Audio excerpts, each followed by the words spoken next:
بسم اللہ الرحمن الرحیم۔ السلام علیکم ورحمۃ اللہ وبرکاتہ۔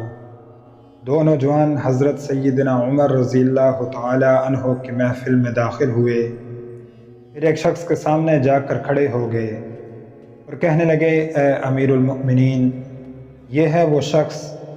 حضرت عمر رضی اللہ تعالی عنہ نے ان سے پوچھا، کیا کیا ہے اس شخص نے؟ وہ کہنے لگے، امیر المؤمنین، اس نے ہمارے باپ کو قتل کیا ہے۔ حضرت عمر رضی اللہ تعالی عنہ نے اس شخص سے مخاطب ہو کر پوچھا، کیا تو نے ان کے باپ کو قتل کیا ہے؟ اس شخص نے کہا، ہاں امیر المؤمنین، مجھ سے ان کا باپ قتل ہو گیا ہے۔ حضرت عمر رضی اللہ تعالی عنہ نے پوچھا، کس طرح قتل کیا ہے؟ اس نے کہا، ان کا باپ اپنے اونٹ سمیت میرے کھیت میں داخل ہو گیا تھا، میں نے منع کیا، وہ باز نہیں آیا تو میں نے اسے ایک پتھر دے مارا جو سیدھا اس کے سر میں لگا اور وہ موقع پر ہی مر گیا۔ حضرت عمر رضی اللہ تعالی عنہ نے کہا، پھر تو قصاص دینا پڑے گا۔ اس شخص نے کہا، اے امیر المؤمنین، اس کے نام پر جس کے حکم سے یہ زمین و آسمان قائم کھڑے ہیں، مجھے صحرا میں واپس اپنے بیوی بچوں کے پاس جانے دیجیے تاکہ میں ان کو بتاؤں کہ میں قتل کر دیا جاؤں گا۔ ان کا اللہ اور میرے سوا کوئی آسرا نہیں ہے، میں اس کے بعد واپس آ جاؤں گا۔ حضرت عمر رضی اللہ تعالی عنہ کہتے ہیں، کون تیری ضمانت دے گا کہ تو صحرا میں جا کر واپس بھی آ جائے گا؟ مجمع پر ایک خاموشی چھا گئی، کوئی بھی ایسا نہیں تھا جو اس کا نام تک بھی جانتا ہو، اس لیے کوئی بھی ضمانت دینے کو تیار نہ ہوا، اور کوئی بھی ایسا نہیں تھا جو اللہ کی شریعت کی تنفیذ کے معاملے پر حضرت عمر رضی اللہ تعالی عنہ سے اعتراض کرے یا پھر اس شخص کی سفارش کے لیے ہی کھڑا ہو جائے۔ محفل میں موجود صحابہ پر ایک خاموشی سی چھا گئی۔ اس صورتحال سے خود حضرت عمر رضی اللہ تعالی عنہ بھی متاثر ہوئے، کیونکہ اس شخص کی حالت نے سب کو ہی ورطۂ حیرت میں ڈال کر رکھ دیا تھا۔ کیا اس شخص کو واقعی قصاص کے طور پر قتل کر دیا جائے اور اس کے بچے بھوکے مرنے کے لیے چھوڑ دیے جائیں، یا پھر اس کو بغیر ضمانتی کے واپس جانے دیا جائے؟ اگر واپس نہ آیا تو مقتول کا خون رائگاں جائے گا۔ خود حضرت عمر رضی اللہ تعالی عنہ سر جھکائے افسردہ بیٹھے تھے۔ اس صورتحال پر سر اٹھا کر التجا بری نظروں سے نوجوانوں کی طرف دیکھا اور فرمایا، معاف کر دو اس شخص کو۔ نہیں امیر المؤمنین، جو ہمارے باپ کو قتل کرے اس کو چھوڑ دیں، یہ تو ہو ہی نہیں سکتا۔ حضرت عمر رضی اللہ تعالی عنہ نے ایک بار پھر مجمع کی طرف دیکھ کر بلند آواز سے پوچھا، اے لوگو، کوئی تم میں سے ہے جو اس کی ضمانت دے؟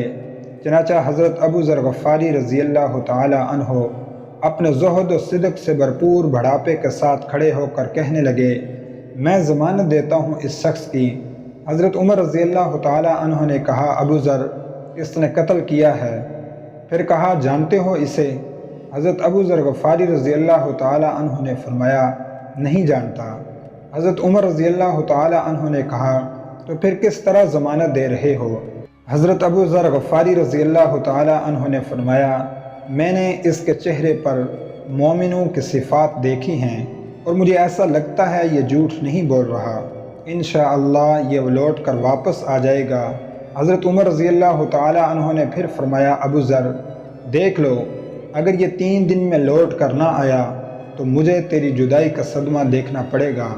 وہ شخص حضرت عمر رضی اللہ تعالی عنہ سے 3 دن کی مہلت پا کر رخصت ہو گیا۔ چنانچہ 3 راتوں کے بعد عصر کے وقت نوجوان اپنے باپ کا قصاص لینے کے لیے بے چین اور لوگوں کا مجمع اللہ کی شریعت کی تنفیذ دیکھنے کے لیے جمع ہو گیا۔